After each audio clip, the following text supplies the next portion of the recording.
gustaría decirles que esta cuestión que he marcado como título, ¿no?, lo de inclusión y exclusión, es una especie de diástole y sístole respecto de las relaciones de género en todas las sociedades humanas, ¿no?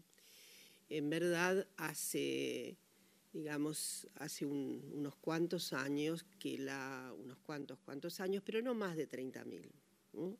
Y la existencia humana, el Homo sapiens, tienen algo más de 30.000 años, pero se supone que en una escala posible de fijación acerca de cómo emerge el sistema patriarcal, que es un sistema de exclusiones de las mujeres, ¿no?, de raleo de su condición de posibilidad rectora social, más allá de cómo sea de compleja la sociedad humana. Esta construcción patriarcal remite seguramente insisto, en el Neolítico superior, en una serie de consecuencias acumuladas en donde la historiografía muestra que tiene muchísimo que ver con un ciclo fundamental, y es el de la agricultura, que va de esta llamada revolución agrícola, va a demorar un largo ciclo, y es por donde se pueden encontrar ya unas ciertas divergencias entre las funciones y expectativas que tiene el sistema sexuado. Es decir, en un inicio, obviamente, nuestras antiguas comunidades no se podían dar el lujo de dividir funcionalmente tareas, habida cuenta la exigencia de sobrevivir de toda y cualquier manera. De modo que es el lujo de quienes hacen determinadas tareas, recoger, ir a cazar animales de cierto porte, etcétera, que representaría hoy una funcionalidad diferente para los sexos. La verdad es que en este pasado muy remoto no existía. Que se encuentra claramente la capacidad de las mujeres para para recolectar, cazar, etcétera. Lo notable es que cuando se complejizan esos núcleos y la subsistencia se hace un poco más ligada a la expectativa de sobrevivir. Expectativa de sobrevivir es un cálculo. En ese cálculo, obviamente, el aprendizaje fundamental de plantar aquellas semillitas que eran esos granos que la humanidad ve que tiene una estacionalidad del crecimiento y cuya provisión resulta importante porque da más energías. Esto es un aprendizaje. Los granos son más alimentarios y además tiene una expectativa estacional. Esta humanidad ve que, no es de un día para otro. Quiero que organicemos las ideas en muy largo trayecto, muy largo tiempo. Evidentemente recoge esto y lo va a implantar en algunas circunstancias. Ya desde luego se ha abandonado la vida nomádica, se ha partido para un estacionamiento más sedentario de nuestras comunidades muy allá lejos, de modo que es allí donde está la clave del surgimiento del patriarcado. Una cierta organización más compleja de estos núcleos humanos primitivos que comienza a establecer funciones diferenciadas. Y podemos adivinar muy bien qué es lo que pasó con ese diferencial. También seguramente ustedes saben que el periodo intergenésico, el periodo de embarazo, gestación, etcétera, es casi implacable, ¿no? Además, nuestra humanidad remota vive muchísimo menos y desde luego la cría humana es muchísimo más débil.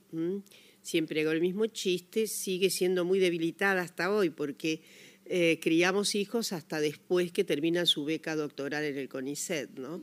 Entonces, valga el chiste, porque ahora va a quedar ahí.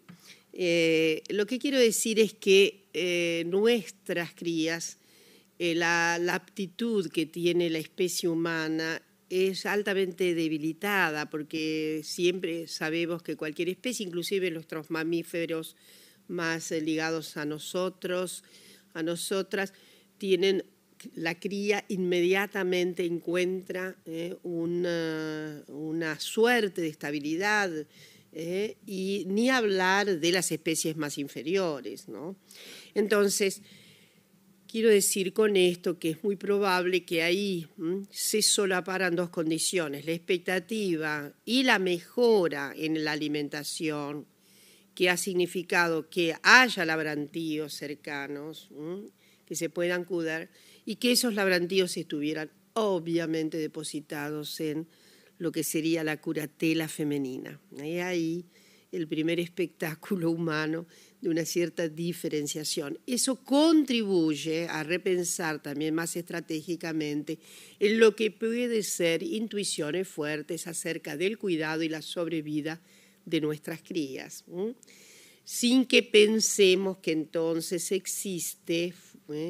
no existe ningún instinto maternal que se haga el cálculo de lo que podrían ser las expectativas más recientes que ha tenido la humanidad, sobre todo en Occidente, acerca del notable papel de la madre, que es una circunstancia, esa reverencia acerca de la maternidad es relativamente reciente en las circunstancias de la sensibilidad de la organización, de la compleja organización social, sobre todo en Occidente.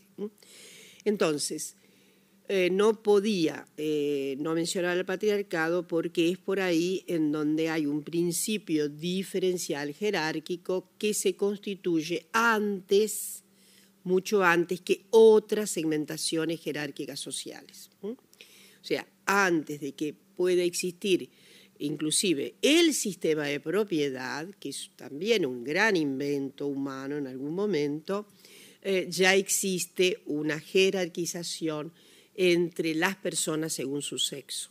Las mujeres, además, se ha narrado mucho, probablemente fueran los primeros grupos a ser esclavizados, quienes pagan los recursos de negociación cuando hay guerras entre tribus y más adelante clanes y en fin.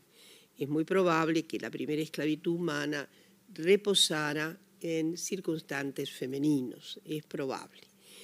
He ahí entonces puesto en marcha un sistema de exclusiones. Ese sistema en el siglo XIX notablemente se perfecciona mucho más. Por una podría decir que el régimen patriarcal no ha sido el mismo ni patéticamente se repite con la misma agudeza, la misma radicalidad, la misma, el mismo subrayado en la exclusión de las mujeres a lo largo de los tiempos. Es más, esto es tan así que algunas sociedades pudieron rayar lo que se ha llamado el matriarcado. Pero la historiografía más reciente, hoy día, hay un cierto convencimiento en algunas figuras acerca del subsistente matriarcado en una isla, en el Pacífico, en la zona muy cercana a la India, etcétera. Pero la verdad es que si seguimos la pronunciada historiografía acerca de los orígenes del patriarcado, se origina una completa, deserción del sentido del matriarcado antecedente. El matriarcado puede ser una gran construcción simbólica en el siglo XIX, ¿no? Yo siempre he creído, hay dos figuras muy importantes que son que han alentado mucho los primeros ensayos para dar cuenta sobre todo de las relaciones de familia, que son Bachofen y Morgan. Y Bachofen se entusiasmó sobre todo, especialmente con la idea de un matriarcado. Me parece que es una compensación a la descompensación notable entre el sistema sexogenérico que produce el siglo XIX. Y ahí me voy a centrar porque es una fragua, en todo caso, el siglo XIX, que es el siglo de las promesas, de toda renovación. Dejamos la Revolución Francesa, el antiguo régimen se extingue, las relaciones de atribución en ordenar la sangre y la autorización de la aristocracia pierde completamente su sentido a raíz de la excomunión en el registro político y del poder de lo que sería el antiguo régimen, etcétera, y el advenimiento también, una fragua notable de solidificación de lo que ha sido una lenta evolución del sistema capitalista y una clase que no es demasiado extensa, pero que es regente, que es la burguesía. Y ahí viene entonces una nueva entonación patriarcal de la sociedad, al punto de que esa renovación patriarcal del siglo XIX es muy difícil de, digamos, de eliminar. Insisto, no me quiero demorar mucho porque no es la idea de esta charla. Si se examinan los siglos anteriores, ustedes van a ver inclusive las posiciones de las mujeres, la aristocracia, en verdad tienen mucho más autorización para franquías sexuales que lo que va a ser la gran extorsión sobre las mujeres de la burguesía, en primer lugar, que fragua la burguesía en el siglo XIX. Una excomunión de la escena política, de la regencia del poder, de las ciencias en manos, obviamente, de competentes varones, y además los ensayos que justifican, de la misma manera que aparece justificado lo que llamamos el racialismo, porque efectos de exclusión por razones étnicas y de raza, probablemente las comunidades los han vivido siempre. Ese del nosotros y los otros, en estos términos dirían que tiene, pero que tiene una larga presencia en nuestra humanidad. Pero el siglo XIX justifica, fundamenta científicamente la exclusión. Entonces, esos fundamentos científicos le dan mucha fijeza a la idea de justamente el segundo sexo, de que las mujeres tienen una labilidad mayor, un estado emocional connativo que es pura naturaleza, muchas dificultades, desde luego, para la inteligibilidad de los procesos, una inteligencia claramente disminuida, como va a proponer gran parte del ensayo del siglo XIX. Es muy difícil sacar ese sentido común, es muy difícil. Por eso nacen los feminismos. Es en el siglo XIX y no antes. Antes tenemos algunas voces que podríamos decir prefiguran la circunstancia femenina en orden a la cuestión de procurar cierta igualdad. No han faltado emisoras y emisoras. La misma Revolución Francesa tiene muchísimas emisoras. Ahí la tenemos a Olympe de Gouges, ¿no? Que inmediatamente que se declaran los derechos de ciudadanía masculinos, hubo una posibilidad, insistimos, en que germinara la posible adecuación, no digo paritaria, pero más o menos equitativa. Geneviève Reyes dice, había una apuesta y se perdió. Ahí. Y ahora entonces me voy a detener en esta larga tradición entonces de subalternancia, de sujetamiento de las mujeres, de minusvalía general acerca de lo que proliferaba como ensayo científico, ¿no? En el siglo XIX, la idea de que las mujeres no muy expresada historiográficamente, las mujeres no van a la universidad, recién en la última parte, en la última fragua del siglo XIX pudieron incorporarse sobre todo a medicina. Las mujeres en general tuvieron algunas competencias admitidas para la carrera de medicina. Eso ocurrió en todos los países, desde Rusia, Francia, Alemania, en fin, por una razón elemental de consagrar la extensión de los cuidados, porque, bueno, no lo he dicho, pero el sentido prominente burgués es las mujeres custodias de la casa, los varones arrojados a todas las fórmulas de ejercicio de actividades, desde luego, regencia política, etc. Y para colmo, todo esto plasmado en los países que admiten la codificación, que son los de raíz, de derecho romano en general, codificación, ustedes saben que tenemos codificación muy emulada, a propósito del famoso Código francés, 1804, Y lo he dicho estos días y ahora lo voy a repetir, felizmente está en internet la glosa, cómo presentó Vélez Sarsfield, digamos, cómo trabajó la propuesta de Código Civil, que finalmente fragua en 1869, se pone en efectiva en funcionamiento en 1871, y la larga enumeración de, digamos, de artículos, relativamente larga enumeración de artículos,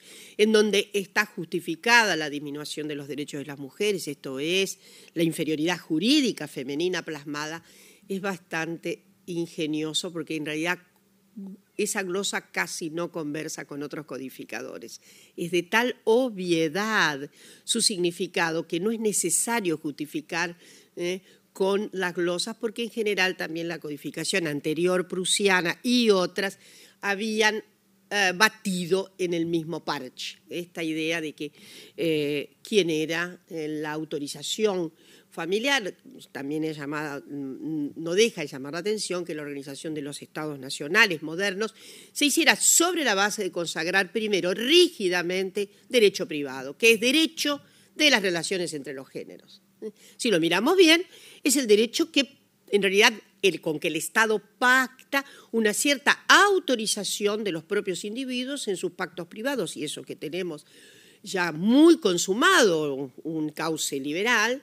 En realidad ahí el Estado planta la notable idea de que la mujer está sujetada al marido, inclusive en lo que atañe a sus bienes propios.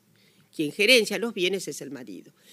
Bueno, para ir más rápido, yo les voy a decir que esta plasmación de estos sentidos solo pudo ser recurrida por la emergencia de los feminismos.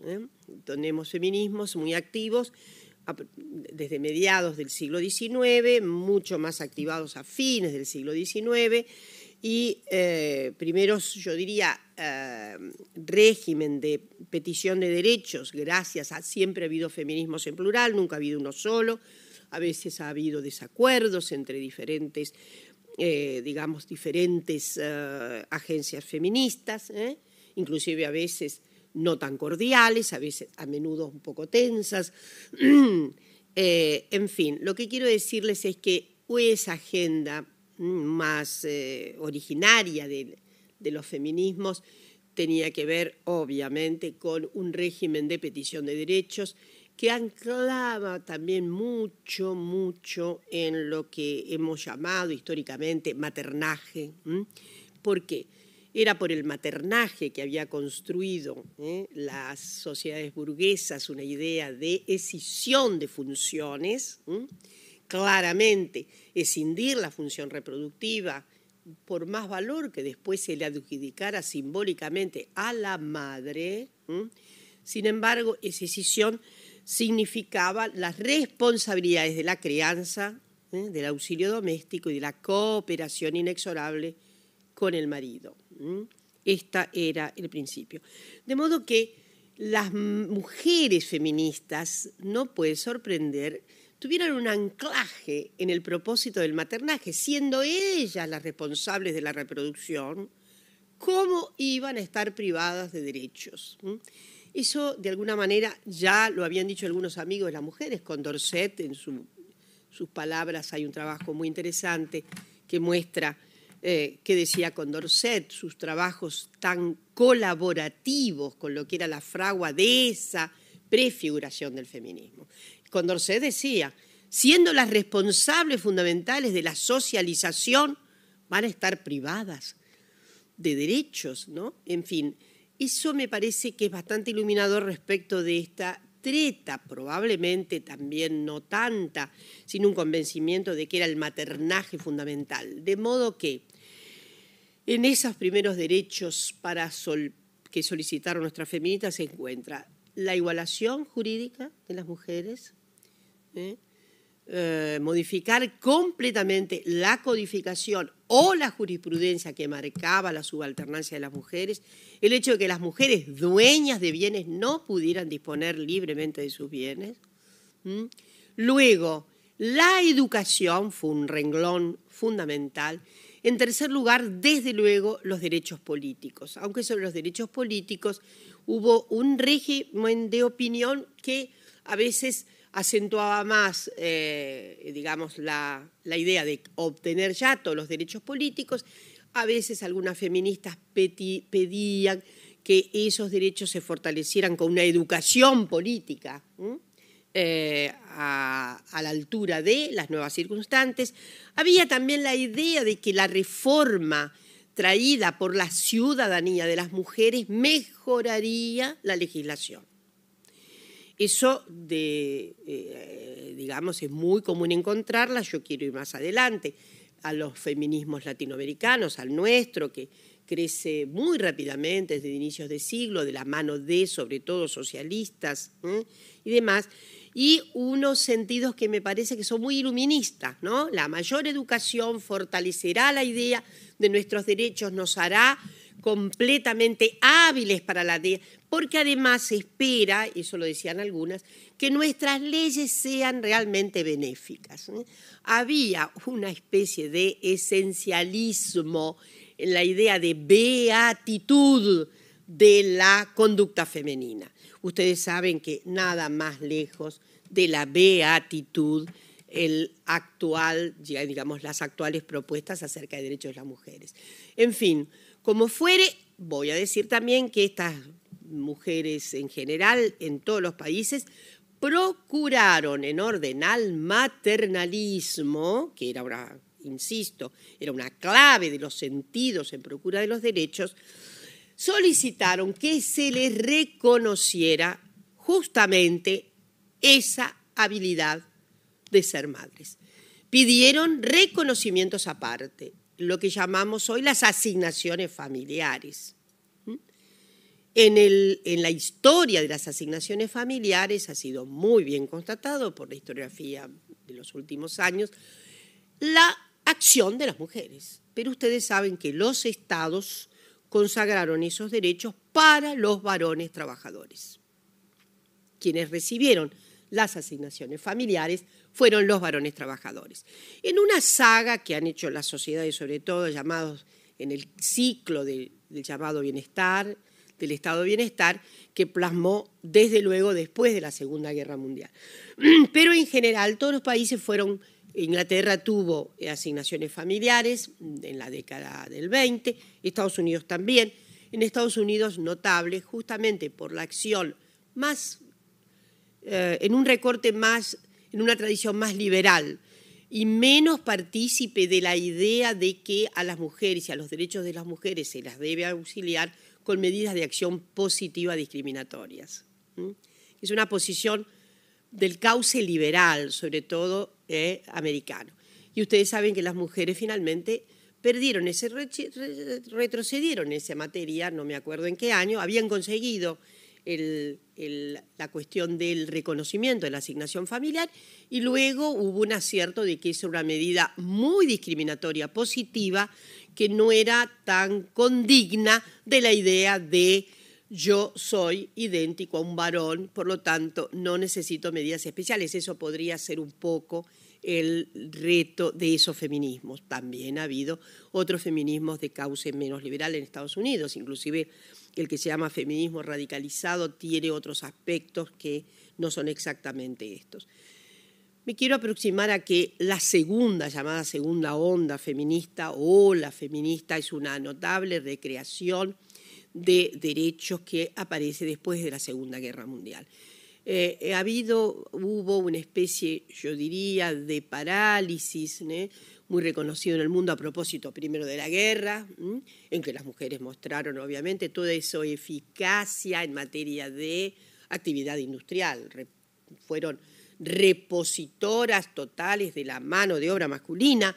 Había ocurrido lo mismo en la Primera Guerra, pero lo que ocurrió después de la Primera Guerra fue que cuando los varones volvieron de las trincheras, ocuparon los mismos lugares de las mujeres y estas fueron desalojadas. Pero el aprendizaje me parece que fue mayor con la Segunda Guerra, de modo que no hubo tanto desalojo, sino que las mujeres en Europa, sobre todo, conquistaron varios puntos en materia de reconocimiento en actividades económicas. Y ahí otra cuestión que me gustaría decir antes de entrar ya en las últimas cuestiones acerca de las agencias feministas, en torno de ser incluidas socialmente como corresponde. Quiero, digamos, acotar claramente que estos dispositivos entrañaban en aquella época, en la primera época, la posibilidad de no ser legitimadas en materia de actividades económicas. Un largo acontecimiento de ilegitimidad del trabajo femenino extradoméstico. Es clarísimo, sobre todo en América Latina, pero también en Europa, en Inglaterra, el reconocimiento particular que hubo de un tipo de funciones extradomésticas, la institutriz y la enfermería. La enfermería primero menos como una profesión que como actos abnegados propios de las mujeres. Pero lo que sustancia la mayor legitimidad del trabajo femenino fue el desempeño en el magisterio. Y esto es ancho y largo, por una razón muy elemental. Se encontraban las mujeres con los atributos naturales, verdaderos, para la forja de la sociabilidad y de la educación primaria, porque en la educación media raleaban las mujeres. Muy lentamente fueron incorporadas. Si analizamos inclusive la Argentina, veremos que en el sistema de la enseñanza secundaria hasta 1920, 30, inclusive en lugares del interior del país, había alguna mujer que era hábil en francés, se la traía para dar clase, en idiomas, pero no se la iba a contratar para dar matemáticas. De modo que los grandes cambios se producen en la segunda mitad del siglo pasado con un renacimiento enérgico de los feminismos. Sus brotes fueron evidentemente el área anglosajona, pero no faltaron en Alemania, en Francia, en los países nórdicos donde se avanzó rápidamente y con una propuesta que poco tenía que ver en realidad con la agenda primitiva que habíamos elaborado. Porque en esta agenda renovada, en primer lugar, hubo una descomposición completa de la idea de esencialismos femeninos.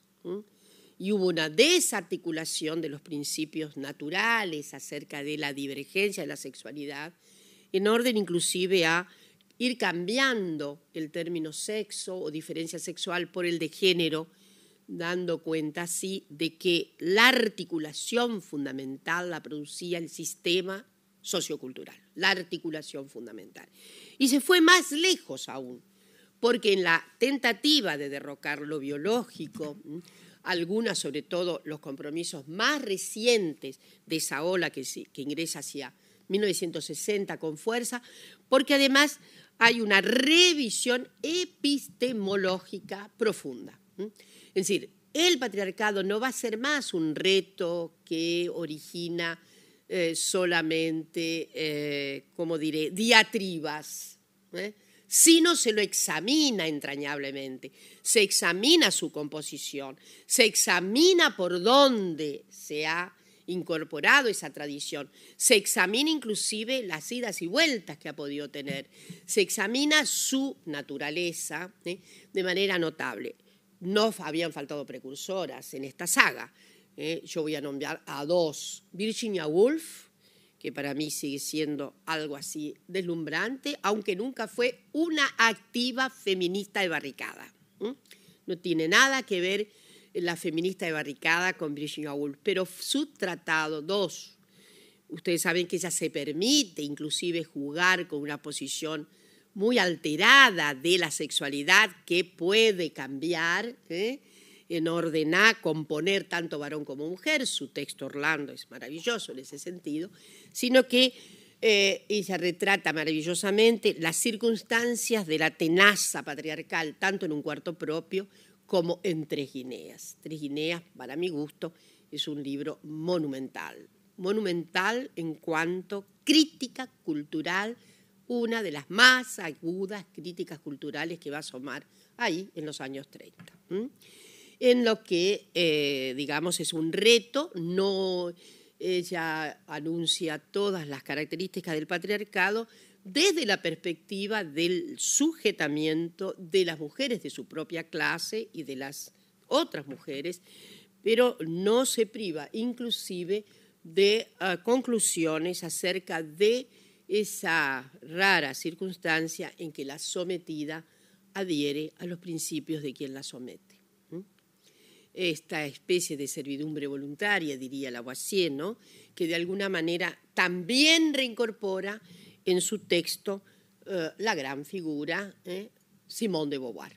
Simone de Beauvoir con El segundo sexo es toda un desarrollo notable que no deja, completamente impertinente respecto de todo, psicoanálisis, biología, filosofía, lo que ustedes quieran, que está en El segundo sexo, sin que pudiéramos afirmar entonces, o podríamos afirmar hoy, que Simone de Beauvoir no era una militante feminista, no lo era.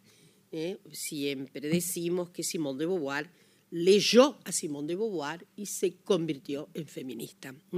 De modo que ese texto, El segundo sexo, fue enorme, solo que mi generación cuando lo leyó, lo dije ayer y lo voy a repetir hoy, lo leyó como literatura, no lo leyó como anatema de nuestra circunstancia femenina.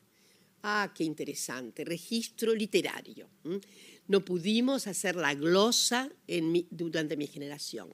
De todos modos, creo que estas textualidades fueron muy decisivas en el desarrollo de las propuestas feministas de los 70, 80, al punto que hoy tendríamos de los 80 para acá inclusive lo que suele llamarse una tercera ola, una tercera fundamentación, en que se termina desbaratándose inclusive cualquier relación de asimilación con vertientes biologistas.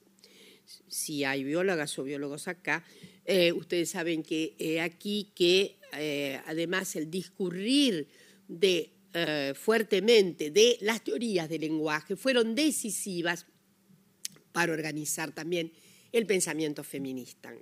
En la idea que ha sido claramente, digamos, de nutrientes diversas, Foucault tiene una gran asimilación. Una podría decir que la vasta literatura francesa crítica, Foucault, Derrida, Deleuze mucho menos, fue muy asimilada por la cuenca anglosajona, mucho más asimilada que para el propio feminismo francés, ¿no? Una gran, digamos, traslación del pensamiento, sobre todo, insisto, de Foucault y de Derrida, a la cuenca, al punto de que pensemos en una figura como Judith Butler, que volvió sobre algo que parecía que nutría el paisaje nuevamente tranquilo de un feminismo que estaba recostado en la idea de género y listo. Esto ya era el salvavidas. Habíamos creado el concepto de género, estábamos muy tranquilas anunciando que el diferencial era un constructo sociocultural. Y Butler entonces ingresó con mucha fuerza, no fue la primera, porque Butler mismo se apoya en algunas bibliografías anteriores, pero creo que fue la más rotunda y eficaz en la construcción de que finalmente sexo también deriva de una formulación de lenguaje sociocultural. Porque la verdad es que nada de la naturaleza tiene la menor idea de que nosotros llamamos naturalmente. Todas son invenciones extraordinarias del lenguaje, ¿no? En fin, cuando se induce a pensar de que el comportamiento femenino debería ser tal porque está acertada en la naturaleza no tiene ningún dominio moral, no tiene dominio moral. Entonces, lo que se transporta como idea de la naturaleza no es más que una tremenda intersección de un sujeto que se dice a través del lenguaje. Y por lo tanto estamos en esta reformulación inclusive del concepto de sexo. Y más recientemente, una de las configuraciones que está en el ataque de Butler es la tranquilidad feminista acerca de su adopción del propio principio patriarcal del heterosexismo normativo obligatorio. Entonces, en realidad, digamos, la formulación butleriana no es tanto contra el patriarcado, sino contra el feminismo, que tiene una complicidad, encuentra una complicidad con todavía una formulación en la que sobrevienen valores, símbolos y representaciones patriarcales. El mundo se puso patas para arriba y de ahí en más digamos, debemos observar que la escena de la reivindicación por derecho a la diáspora de la sexualidad se franqueó enormemente después de los años 60, 70 y 80, al punto de que tuvimos que básicamente reconstruir los vínculos de los feminismos con las alteridades de la sexualidad. Fue un reto bastante severo. Las feministas encontrando que había un cauce principal, que es la reivindicación sexogenérica, pero en ese cauce hubo una enorme capacidad de diáspora, de disidencia. Y esa enorme capacidad de disidencia también mutó los propios conceptos, al punto de que hoy podríamos decir, es cierto que hay una amenaza neobiologista, siempre estamos amenazados porque haya un nuevo pacto neobiológico, y no voy a decir por dónde se ven, podemos ver que hay amenazas de esto.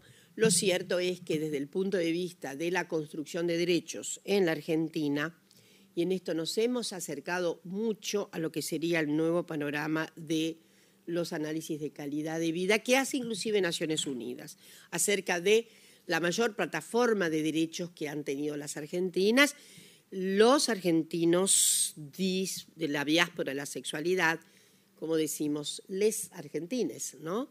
En orden a yo diría, a una disidencia de las sexualidades que se reflejan en nuestro panorama de derechos, porque la Argentina no solamente construyó anticipadamente, es cierto que en algunas ciudades había este derecho, el caso de México, la idea de la igualdad civil para matrimonios del mismo sexo, sino la igualdad civil respecto de las identidades genéricas que se adoptan. Y la verdad es que, solo para ir concluyendo, así ustedes preguntan y me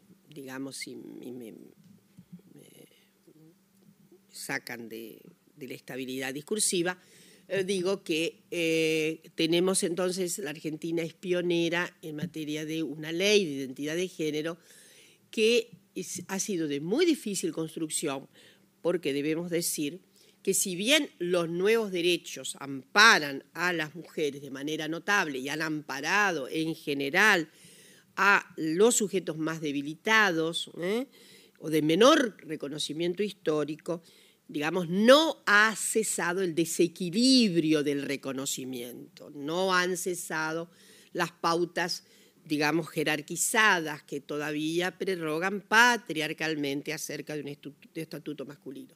Pero hemos desestabilizado el orden jurídico y eso no es poca cosa. La ley de identidad de género ha sido copiada por Dinamarca recientemente. Ahí un ejemplo de que estábamos proyectados en el mundo en materia de derechos de manera muy interesante. Y digo, para repetir lo que la ONU ha manifestado en alguno de sus trabajos acerca de mediciones de la calidad humana, de las características, lo dice claramente, no hay ningún país en el mundo que haya recorrido el espinel de la igualdad del sistema sexo-género, por decirlo de manera, todavía no hemos llegado a esto. Y solamente para decirles la última frase, por eso hay que seguir, digamos, entonadas en la idea de una igualación. Igualar a las personas es muy difícil, ¿no? La igualación no es tampoco aconsejable, somos muy disímiles, finalmente tenemos forjas de enormes posibilidades de ser sujetos muy diferentes. Las mujeres somos muy diferentes entre nosotras, felizmente. De lo que se trata es del principio de igualdad de derechos, del principio de que nadie podría ser humillado por causa de su género o de su opción sexual.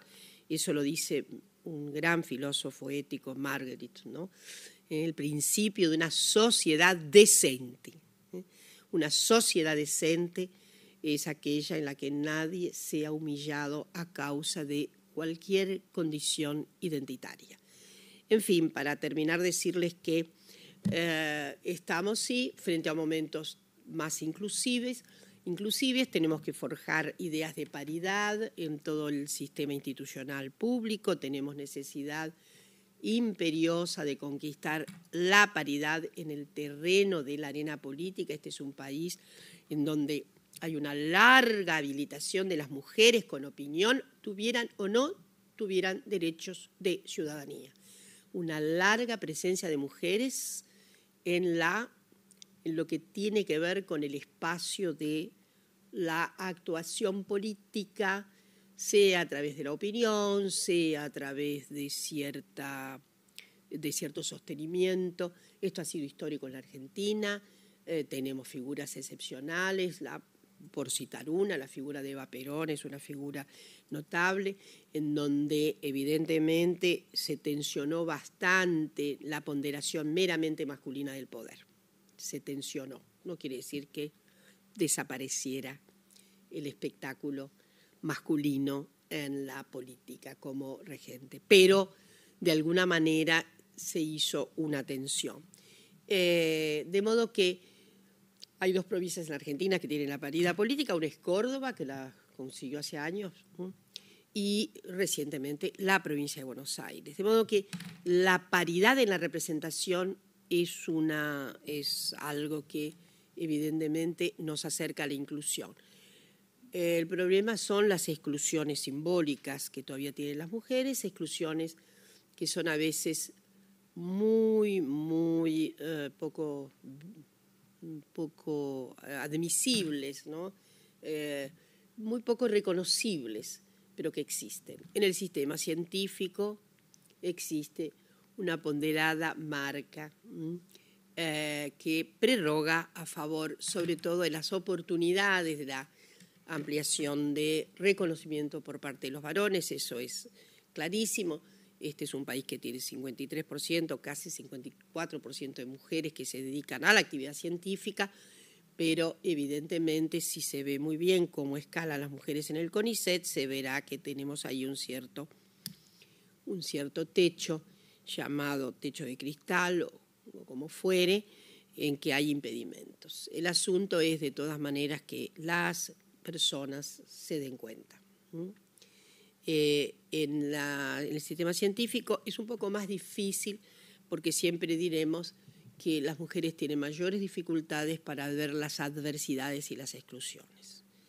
Y creo que esto reposa todavía en un sentido de la objetividad de la ciencia. Cualquier propuesta que enlace por parte de las mujeres una reivindicación como tales, se piensa que contaminaría la escena tan objetiva de la ciencia. Pero hay que darse cuenta de que ese contaminante existe y que prerroga a favor de los varones. En todo caso, en fin, para finalmente cerrar, es que sin duda estamos más cerca de posibilidades inclusivas. Pero es notable que a medida de que nos acercamos a posibilidades inclusivas, hay tretas de exclusión. Hay tretas que no significan de la misma manera a la contribución en las actividades varones y mujeres, y basta ver lo que fuera de la ciencia pasa en el mercado laboral, en donde hay graves restricciones todavía sexistas en orden a que las actividades que suelen ser más productivas, más interesantes y mejor remuneradas todavía están en manos de varones. Y invitar fuertemente a los varones, desde luego, a sacudirse estas organizaciones mentales de sensibilidad y demás acerca de una tenaza que les ha costado también muy caro. Siempre en estos días, porque ya en esta semana he hecho 2 o 3 charlas, les digo siempre, sean más felices a los varones, sacúdanse a los patriarcas que llevan adentro. Bueno, entonces, cuestiones, preguntas.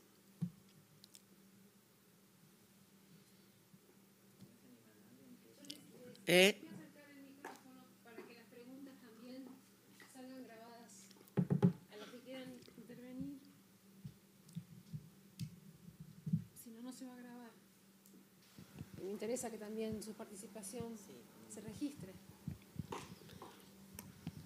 Para romper el hielo, Dora. En un principio, cuando estabas hablando, así no te digo como al pasar, porque estabas hablando de muchas cuestiones muy importantes y sin desmerecer la figura de Eva, que fue tan importante, vos dijiste, hubo una participación muy interesante de las mujeres socialistas. Y una figura que para mí fue, si querés, si se puede decir, una mentora y fue una ruptura en relación a muchas cuestiones del orden, de lo que se entendía, de cuál era el lugar de las mujeres, y que también fue vapuleada en su propio partido, y que cruzó los Andes para ir a Inglaterra y se subió en un barco y fue a pelear por el voto feminista, fue Alicia Moró de Justo. Una pequeña, no una semblanza, pero algo de lo que Alicia, porque yo sé que Alicia en este momento, si estuviera aquí, estaría pensando como vos.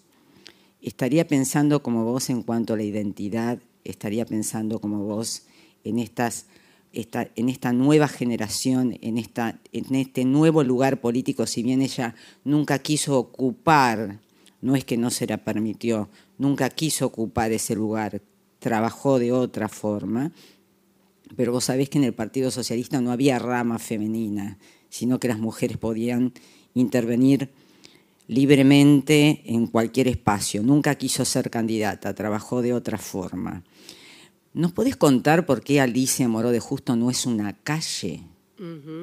Porque yo creo que se le interpreta como una calle. No, yo sé. No, pero no es... Una calle residual. Me entiende lo que yo le quiero decir. No es nada más que una calle. ¿Me podés decir qué estaría Alicia, diciendo? además, tal como dijiste, le costó mucho trabajo el reconocimiento en la propia fuerza partidaria. No fue fácil. Alicia se va a incorporar en realidad plenamente al socialismo casi, de manera un poco tangente, porque hay una circunstancia muy particular en Alicia, que es lo que vos dijiste, una enorme bizarría. Ella tuvo una relación con Del Valle y Berlucía. Ellos hicieron una revista llamada Humanidad Nueva, que es notable. Ahí se puede ver el pensamiento de Alicia.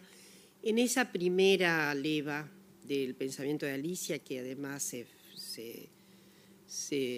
sus padres vienen emigrados, habían estado en Bélgica, de Bélgica pasan a Inglaterra, ella había nacido ahí y se vienen para acá. Su padre había sido comunero en la famosa Comuna de París, de modo que salvaron la vida y salieron en ese recorrido.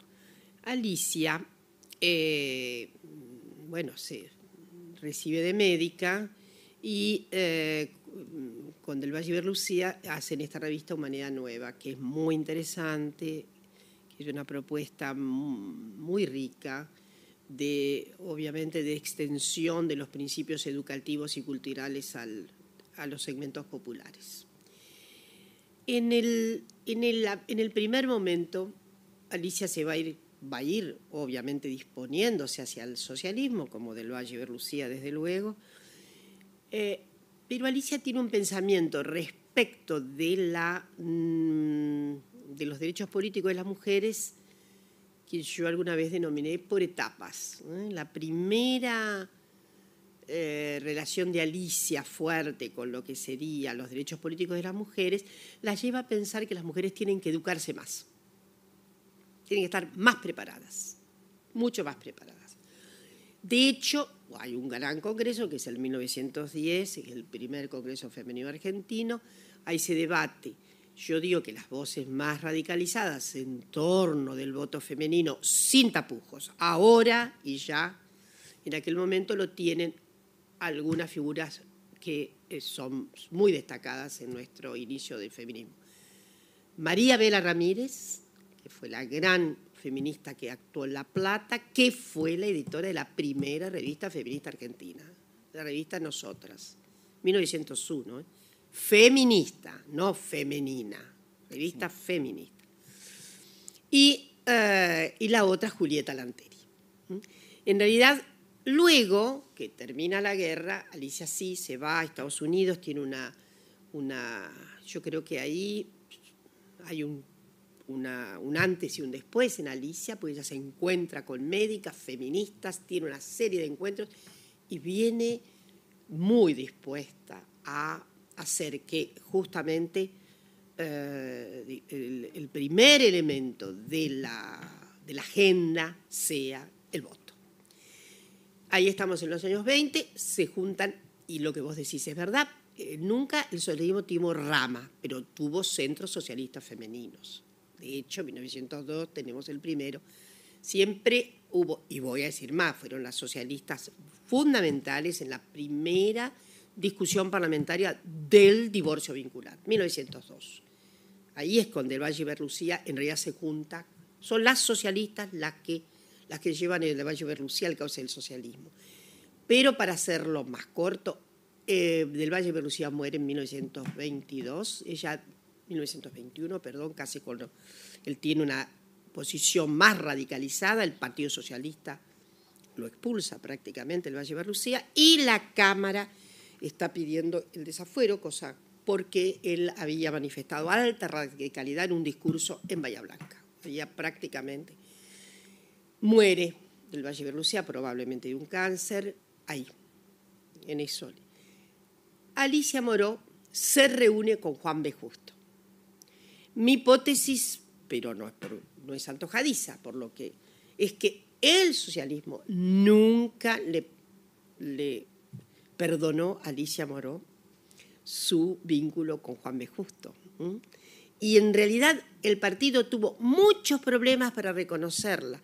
No tanto tal vez porque ella no quisiera. Es decir, Justo muere en el 28, después ella fue muy importante durante el peronismo y sobre todo en el posperonismo, porque el grupo de Alicia Moró, de alguna manera, ahí hay una división, ella es la que va a quedar muy espantada, está en la Junta Consultiva, viene el retroceso sobre el divorcio vincular en 1956, Alicia inclusive amenaza con que se va de la Junta Consultiva, y la verdad es que antes de esto el Partido Socialista había reconocido, después del 47, que se consagra el voto y que en realidad no es verdad que las socialistas estuvieran muy ofendidas porque el voto lo había traído el peronismo, no es verdad. Sí, lo que organizan es una serie, tienen una agrupación particular para hacer que el voto no sea manipulado, como dicen. Y en el 51 el socialismo llevó solo 3 candidatas mujeres, mientras que el peronismo llevó 25%. Entonces, ahí hay, y yo la entrevisté a Alicia cuando volví del exilio, y ella, que era muy, muy notable, su inteligencia era todavía muy iluminada, me dijo, ¿sabe qué? Yo me di cuenta de que el partido había consentido, y eso que el partido es el partido que inaugura en el mundo el voto femenino, porque la socialdemocracia europea fue la que propone, a propósito de un famoso congreso de Erfurt, en 1892, si mal no me acuerdo, el voto para las mujeres.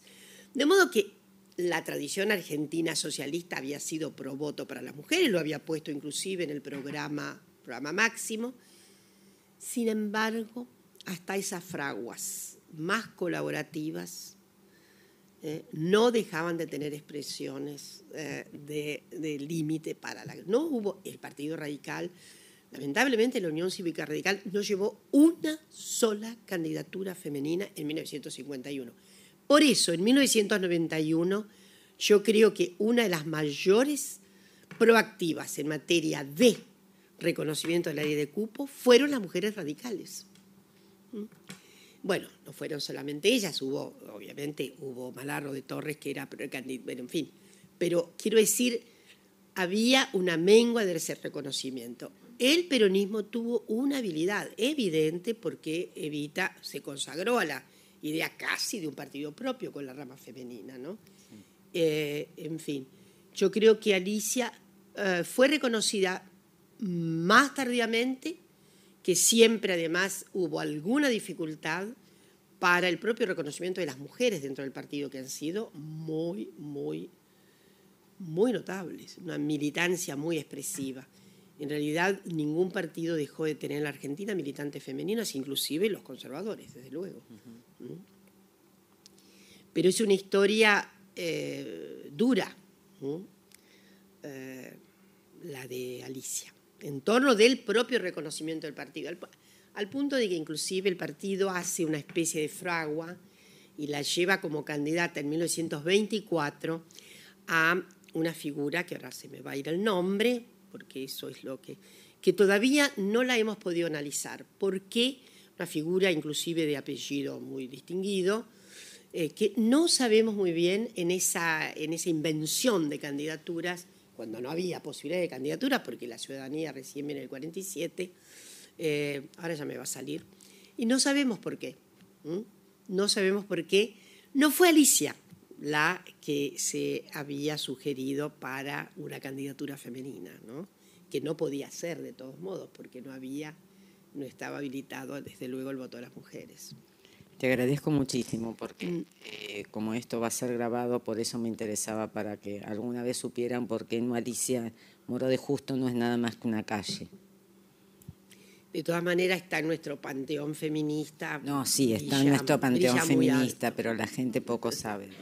Brilla muy alto, y yo creo que ella ha tenido inclusive ideas muy originales. Y muy cercanas al peronismo. En sus últimos tiempos. Ella ha sabido cambiar su forma de pensar. Como una fracción de mucha más amenidad, inclusive de mayor preocupación para que no hubiera la exclusión abrupta que hubo.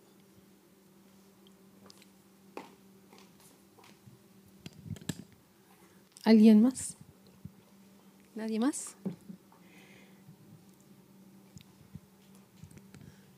Igual lo mío no es específicamente una pregunta porque no es muy específico y quizás más que al lado de la historia quiero apelar a una reflexión sociológica.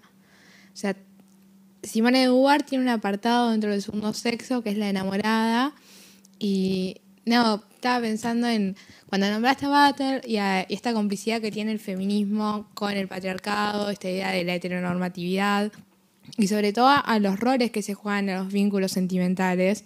O sea, con todos estos discursos que se circunscriben sobre la naturaleza para atribuirlo a la mujer, no sé, generosidad, cariño, entrega y toda esa idea del amor como sacralización. Por ejemplo, ¿cómo lo pensás vos después de toda esta trayectoria y haber estudiado tantos años a las mujeres? ¿Cómo pensás en los términos de las relaciones sentimentales de una forma más, no sé, estoy pensando en apelar a una reflexión quizás más sociológica por eso? En realidad las relaciones, hasta las sentimentales, son relaciones sociales. Inclusive el propio plano yo voy a recordar a alguien que es muy amigo del feminismo, pero que es Richard Sennett, cuando él caracteriza una especie de desahuciamiento en el plano erótico, en la relación erótica, de desahuciamiento de un verdadero social, eso es lo que él dice.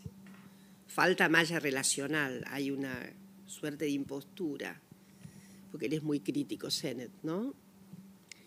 en un libro notable que se llama El declive del hombre público, en donde dice, hasta el erotismo está perturbado por unas fraguas que no son la verdadera trama, lo que él llamaba relaciones auténticas sociales, ¿no? Hay como, y uno podría decir, tal vez de manera un poco clásica, porque uno dice, hay elementos evidentemente muy distorsionantes,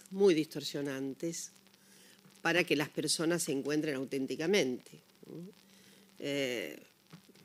Digamos, siempre la ha habido.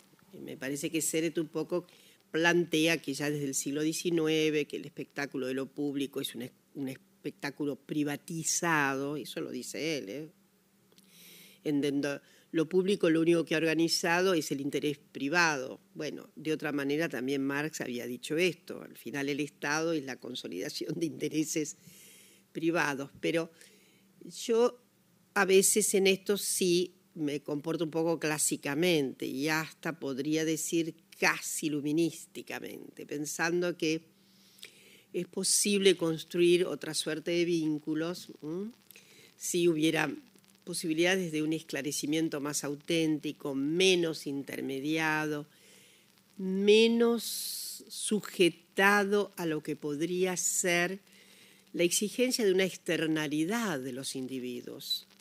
Pensemos en justamente en el asedio científico y tecnológico sobre nuestra voluntad, en lo que nos convencen acerca de una nueva renovación narcisística.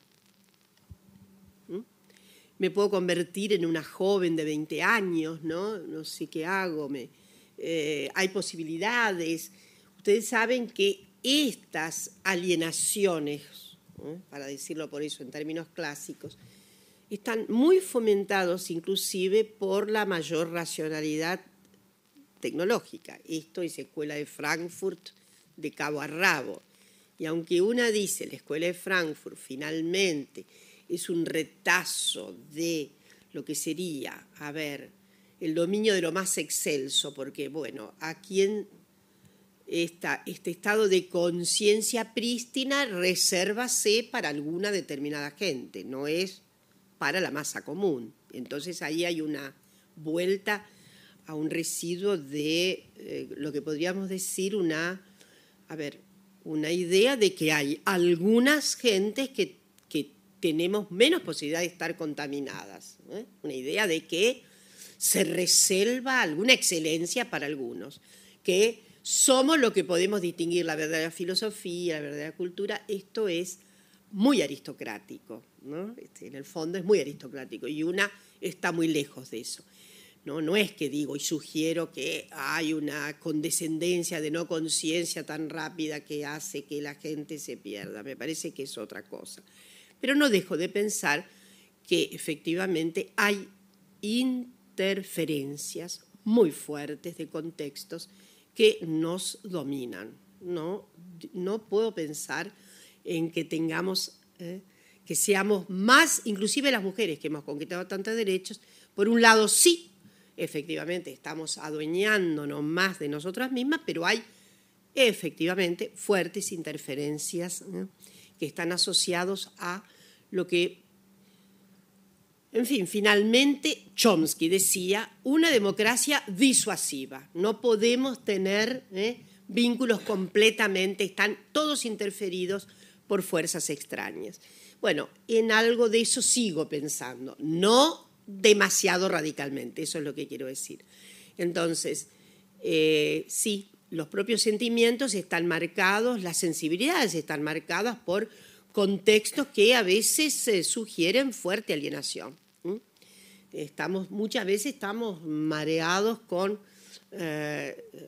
digamos, fuentes que nutren circunstancias que no nos dejan en un tono mayor de libertad. Esto es propio también de estas sociedades contemporáneas que estamos también bajo sortilegios de medios, de influencias en los que no hay mucha posibilidad de encuentros, en ese punto, Sennett, de encuentros, de interactuar verdaderamente con otras y con otros. No sé si te respondí. Sí, yo pensaba en realidad en términos de la dinámica amado y amante y en cómo, por ejemplo, las relaciones heteronormativas lo que tienen es que son esquemas que se reproducen inclusive en relaciones disidentes. Como relaciones que son homoeróticas. Las sí. relaciones homoeróticas no se privan de tener sujetamientos. Digo, no hay ningún Edén, ¿no? No hay ningún planeta en donde podamos decir, ay, qué suerte, vamos a mirar acá. Gentes que inclusive desconstruyen y con cierta eficacia, ¿no? Y a tiempo su libido que ha sido marcada por la exigencia heteronormativa y que se encuentra felizmente enamorándose de alguien, ¿no? Del mismo sexo, etcétera. Esas derivas son muy posibles, pero en realidad el síndrome puede aparecer del sometimiento, ¿no? Hay inclusive algunas feministas que han remarcado, ¿no? La posibilidad lésbica como una posibilidad liberadora, y luego evidentemente suena claro de que hay hábitos de sujetamiento en toda y cualquier relación.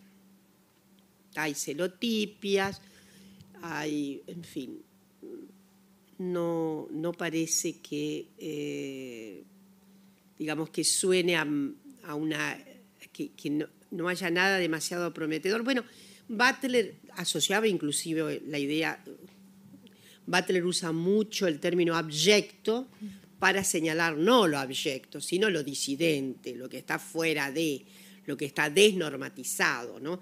Entonces, abyecto no es una condena moral, todo lo contrario, ¿no? El rescate de lo abyecto. Y ella dice en uno de sus textos, cuando analiza la película París Arde, analiza que tampoco el territorio de esa disonancia promete siempre la libertad que se espera. Que no hay, en fin, que los marcos relacionales están muy interferidos y que, en fin, que todavía tenemos que rescatar la utopía de auténticas relaciones. De todas maneras hay mucha homogamia, ¿no? Socialmente la gente no se...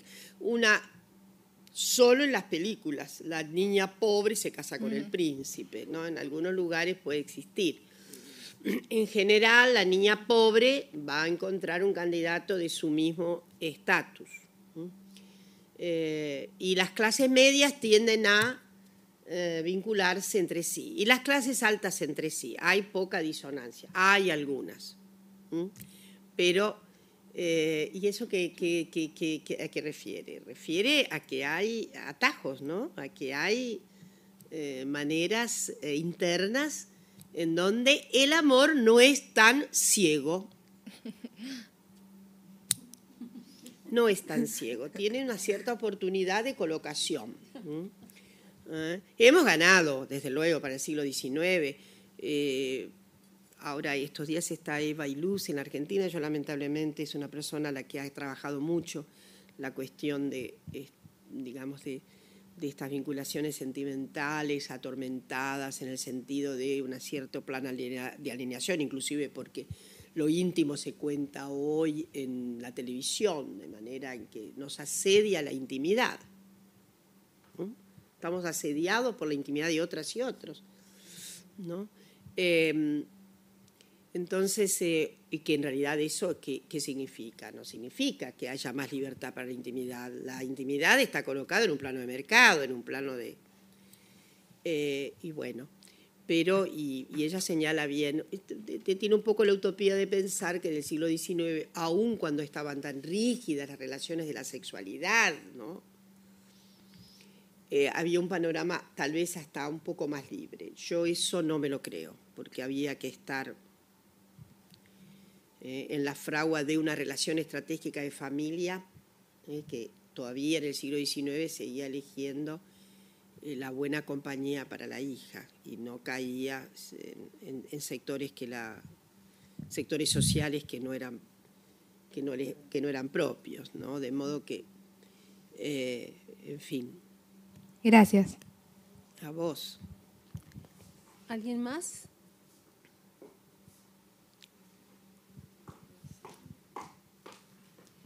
Esto es más que nada como un análisis, no sé si sociológico. ¿Qué pensás de estas mujeres madres de Plaza de Mayo que aparecieron en nuestra Argentina? A ver, ¿cómo la analizás? Ya sabemos lo que son, pero ¿por qué no fue el hombre que salió a defender a sus hijos? Excelente pregunta, porque ahí hay un juego que fue muy notable, muy, muy, muy interesante. Porque las madres, ellas mismas, cuando han sido interrogadas acerca de esto, y la verdad que hay mucha bibliografía hoy que da sobre esta tecla. Fíjense que las madres usaron un instrumental propiamente de la simbología. Claro. ¿Quién le iba a negar a una madre el estatuto de madre?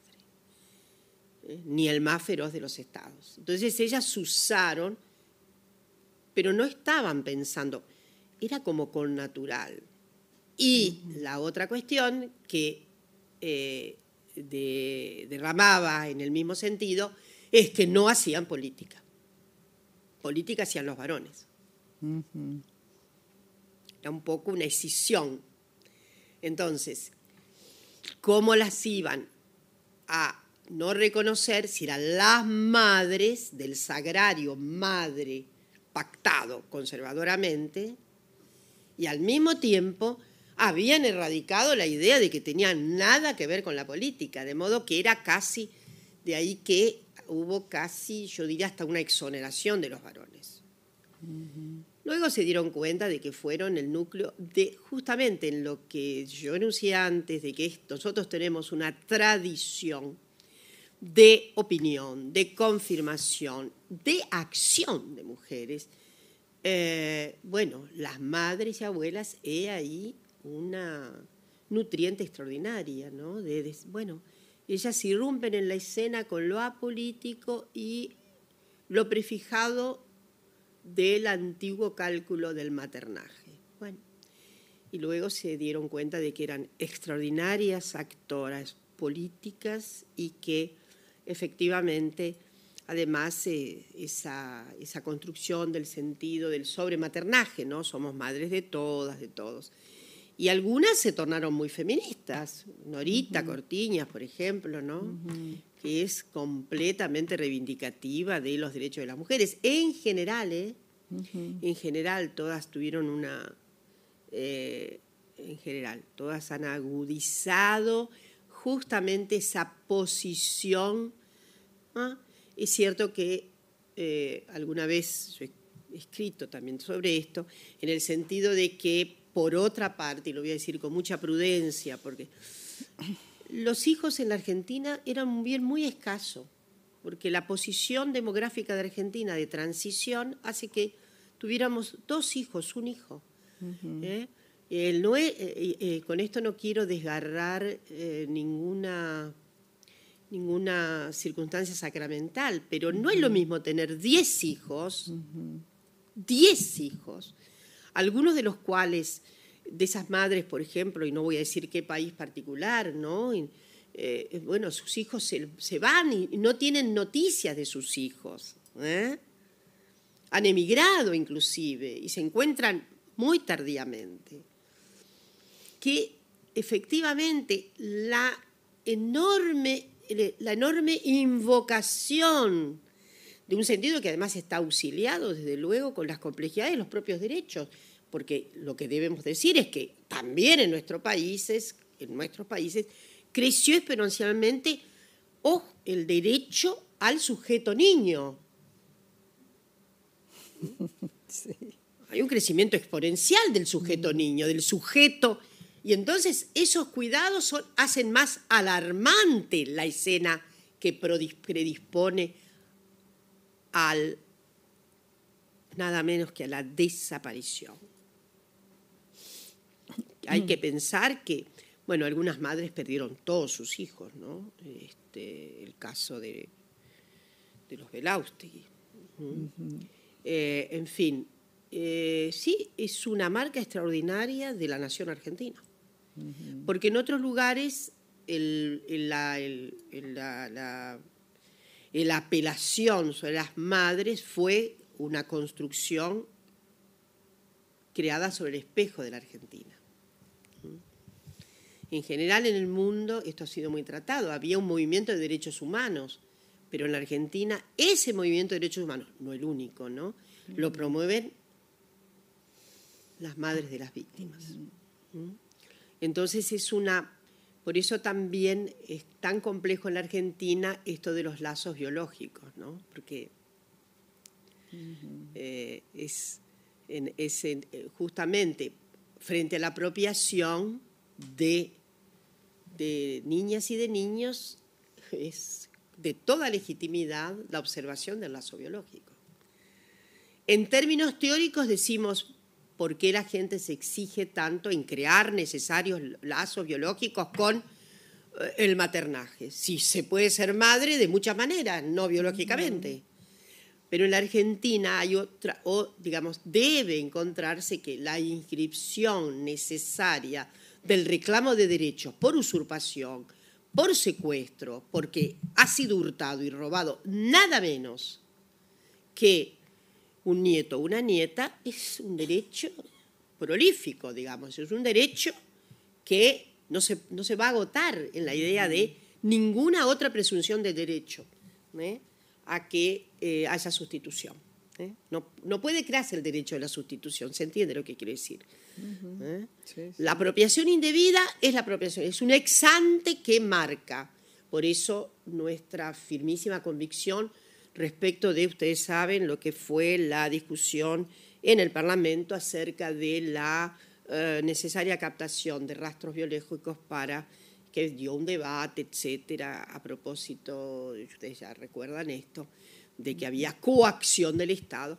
Bueno, aún con métodos coactivos es necesario porque el daño y el crimen es un ex ante. Está dado por justamente el secuestro y la borratina de la identificación, borrar la identidad. Así que estamos en un país también muy peculiar, inclusive para el debate, ¿no? Entre...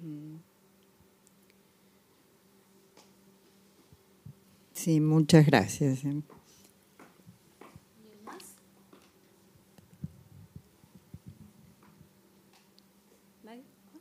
Yo tengo una consulta para hacerte. ¿Cuánto de esta cultura patriarcal se cuela en el odio que generaba Evita y en el odio que genera Cristina, mezclado con los aspectos políticos y los aspectos de clase que obviamente están presentes?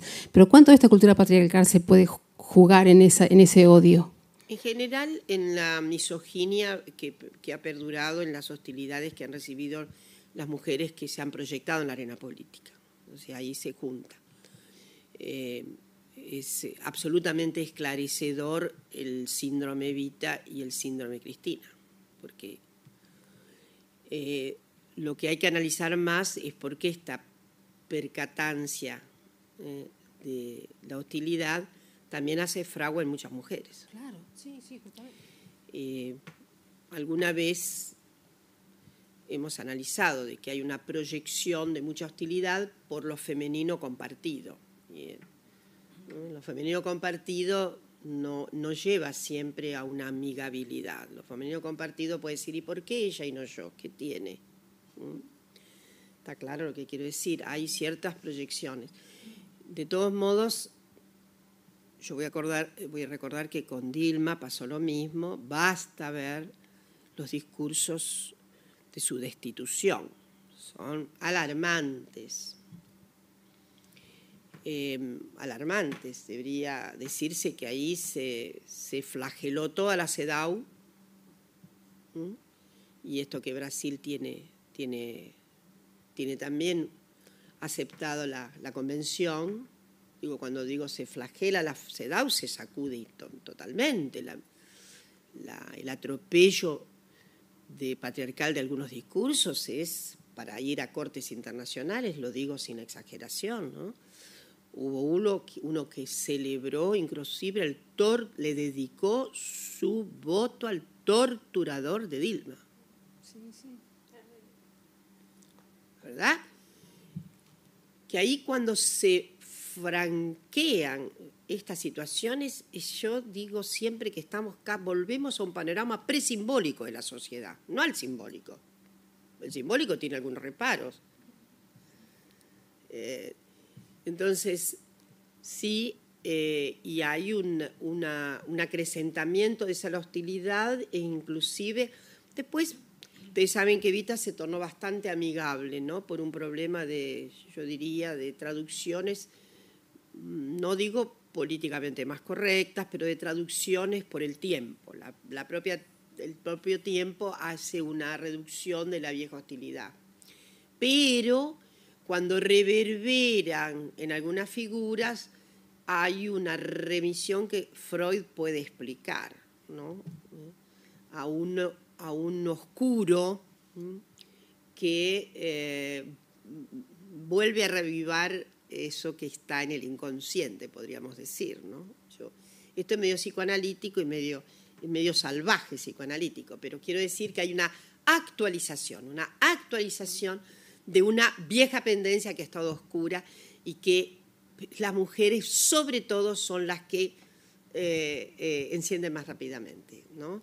No quiero decir que esté completamente asimilada ni comparada Evita con Cristina, pero sí son completamente comparables esas energías patriarcales para, digamos, para humillar, etcétera, porque es así, es de implacabilidad, ¿no? Sí, basta recordar las tapas de noticias. Las tapas de noticias. Las tapas de noticias. Terrible. Son tapas obscenas, ¿no? Obscenas no por lo que muestras, obscenas en lo magistral del odio, un odio magistral, ¿no? Yo siempre digo de esa tapa de noticias que me sentí como mujer atacada, digamos, totalmente. Una agresión inmensa. Que yo en mis 61 años jamás había visto algo así. Es implacable. Yo estaba recordando ahí que hace poco me encontré con una figura que la verdad es que desconocía. Siempre sabíamos mucho de Jacobo Arbenz, ¿no? Que fue derrocado en Guatemala en la primera, digamos, ola de ensayo ya de la Guerra Fría. Arbenz fue derrocado en Guatemala por una acción deliberada, pensada, actuada por la CIA directamente. Casi no hubo intermediarios, sí, los intermediarios más activos, pero fue planificada y completamente y de cerca en terreno por la CIA. Pues hay actuaciones más directas de la CIA, el caso de la derrocada de Allende es una actuación de la CIA. Yo diría que en la Argentina no tiene la misma envergadura la actuación directa de la CIA. No quiero decir que no la hayamos tenido, pero un poco más indirecta. La de Arbenz es directa. Y ahí la gran humillada es María Cristina Vilanova de Arbenz, cuya, digamos, estigmatización es tremenda. Rememora las estigmatizaciones históricas que sufren las mujeres que fraguan política, ¿no? Porque ella era muy activa, había venido a la Argentina justamente un poco a copiar el modelo de Evita y fue derrocado en 1954. Y ellos estuvieron casi un poco más de 2 meses, estuvieron exiliados en la Embajada de México. Y se organizaban, en fin, actos frente a la embajada y a ella la trataban particularmente con todos los epítetos que ustedes pueden imaginar. Cuando les permiten la salida de la embajada, hay unas escenas brutales, porque a Arbenz le obligan a bajar los pantalones. Filmado, todo está absolutamente filmado. Y Cristina está especialmente hostilizada, María Cristina se llama. Y ellos tuvieron además un curso de exilio muy errático, porque estuvieron en muchos países, inclusive en una época hasta fueron a Rusia y después varios países. Pero la persecución sobre Cristina, a la que, y ahí voy a decir cuál era digamos, la referencia sintética de esa hostilidad. Arbenz no había podido resistir el golpe porque estaba completamente afectado en su sensibilidad y deprimido porque había descubierto el adulterio de Cristina. ¿Entendieron bien? Una cosa, en fin, se le atribuyó un romance, en fin, y la idea de que él había perdido toda la fuerza y la energía para resistir al golpe. La explicación de su no resistencia al golpe, que fue dolorosísima para Arbenz y lo cargó toda la vida, ¿no? ¿Por qué no resistió al golpe? Simplemente porque Arbenz hizo un cálculo que lo hizo con otros asesores, etcétera, acerca de que se trataba de una guerra civil brutal y de que la enorme cantidad de víctimas no redundaba en ninguna posibilidad de éxito de esa resistencia. Eso fue lo que pasó. Y eso fue muy abrumador para Arbenz, que murió con mucha depresión en México. Para colmo, se ligan tragedias. Ellos tuvieron 3 hijos, 2 mujeres y un varón, y las 2 hijas mujeres se suicidaron. Así que, digamos, hay unas complicaciones muy duplicadas para la vida de las mujeres en estas suertes de denostaciones de violencia política.